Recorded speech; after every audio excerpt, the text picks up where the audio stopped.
What's going on, YouTube family? It's Mark here with another video from Financial Abundance and Healthy Living. Welcome to the channel. To all of the new subscribers, thank you all for subscribing and watching and learning and growing with us. Welcome. We hope that you feel comfortable and amazing here to ask questions and comment. We definitely appreciate you.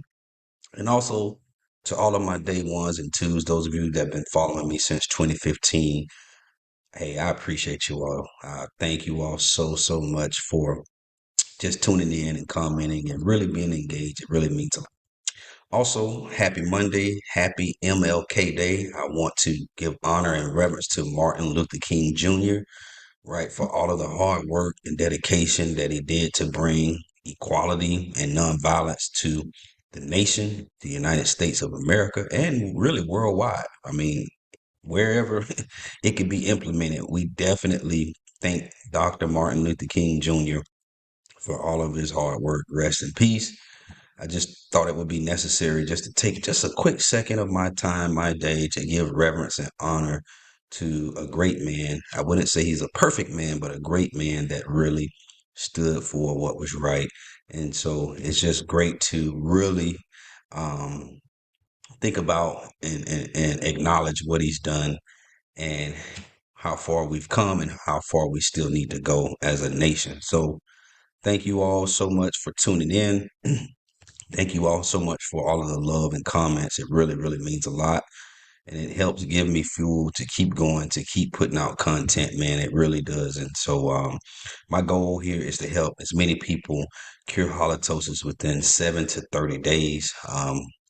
That number could actually be, we've seen someone who actually cured halitosis within about 4 days, someone from Africa.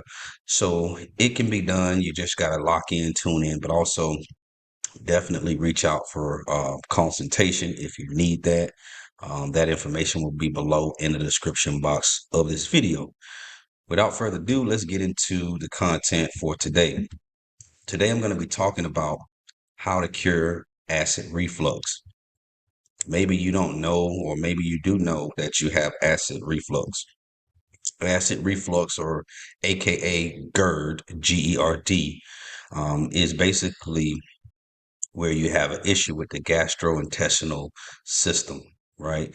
You have what's called the LES, a lower esophagus sphincter, which is designed to separate the stomach acid, to keep the stomach acid down below within the stomach, right? And to pretty much ensure that your esophagus, which is a long, I'll call it a long food cord, and that's what I call it, which is a passage, pretty much a passageway that food can travel to and from your intestines and your stomach. So the goal is for that LES, lower esophageal sphincter, to stay sealed, stay tight as you eat, as you begin to start chewing food and start to swallow. The digestion process begins as you're chewing and eating your food. Starting to chew food, the process begins. Your lower esophageal sphincter automatically starts to open up. That seal opens up. And when you're finished eating, that seal is designed to close that valve. It's called a valve, right? It's a splinter valve that opens and closes based on your eating habits. And so today we're going to talk about some changes that has to happen for that valve to really stay nice and tight and sealed. A lot of times, once it becomes a little faulty, sometimes I believe that things can recorrect themselves. But if you take other extra measures, I believe that you'll be fine. You'll be able to reverse acid reflux, GERD. All right. So the first step is you want to make the necessary dietary changes, right? You want to avoid acidic and spicy foods. For how long? That would depend on your system, your body. Everybody's body is different.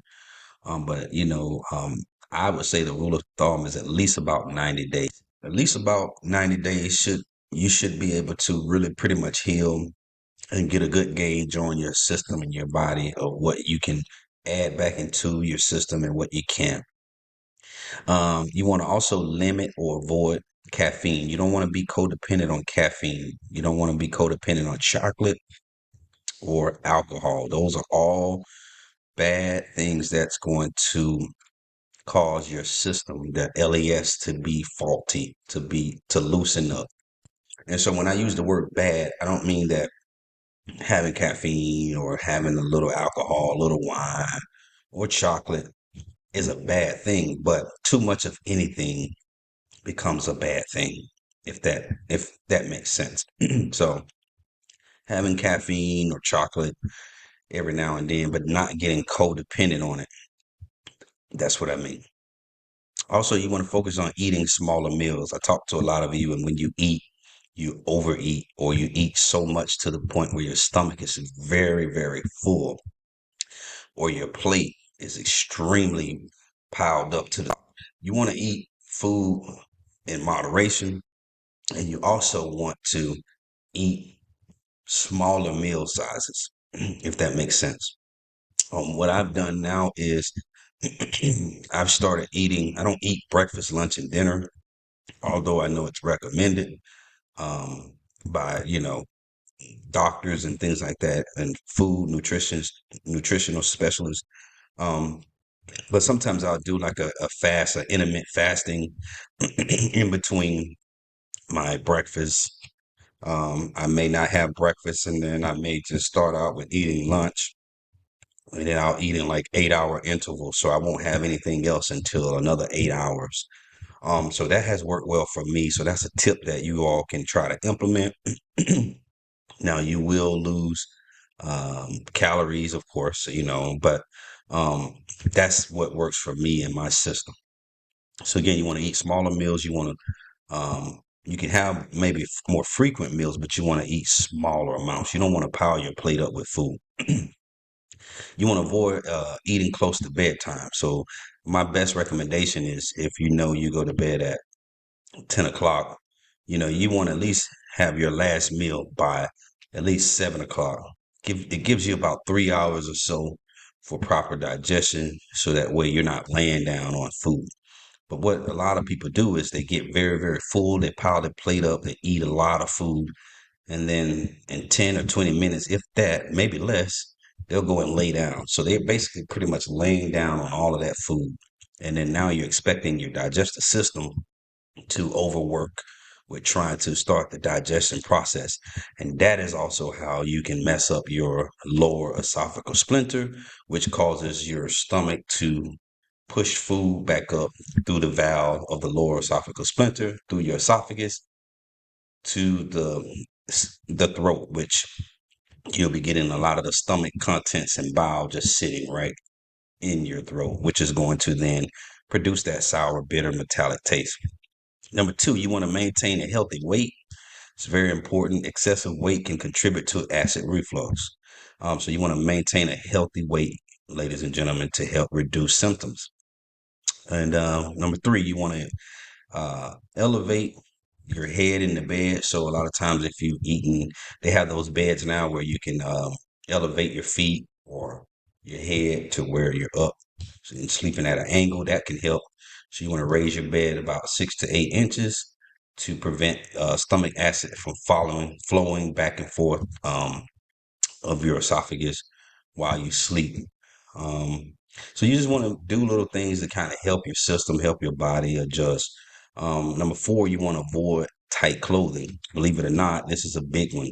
So a lot of folks that wear very tight clothing around the waist or around the stomach area, tight belts or waistbands, um, this can put pressure on the stomach, and it would then increase the likelihood of acid reflux. So as simple as that sounds, it's very, very true.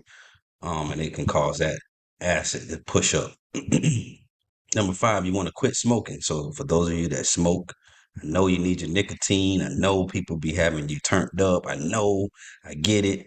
You get nervous and anxious, you're stressed.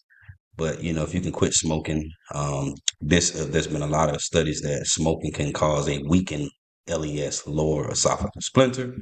So you want to reduce smoking, do whatever you got to do. If you need to patch, there's a lot of options out here to help you reduce that. Even with vaping, I know vaping is, oh, what about that? That has its own issues. If you can just stop it altogether, that would be great. And then you want to make lifestyle modifications. Number six, you want to engage in activities that promote relaxation. So some of you might, you may do meditation music. You may, uh, you know, do some type of exercises. You just never know. Whatever relaxes the body, that is going to help you heal.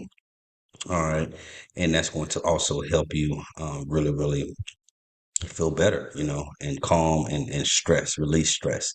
All right, so these are some tips that I wanted to leave with you all. I'll have some more video content coming out that can talk about some of the things that you can actually utilize, some of the things you drink, consume, to help you have a healthier gut and to reduce acid reflux. All right, guys, well, take care, and I'll see you on the next video.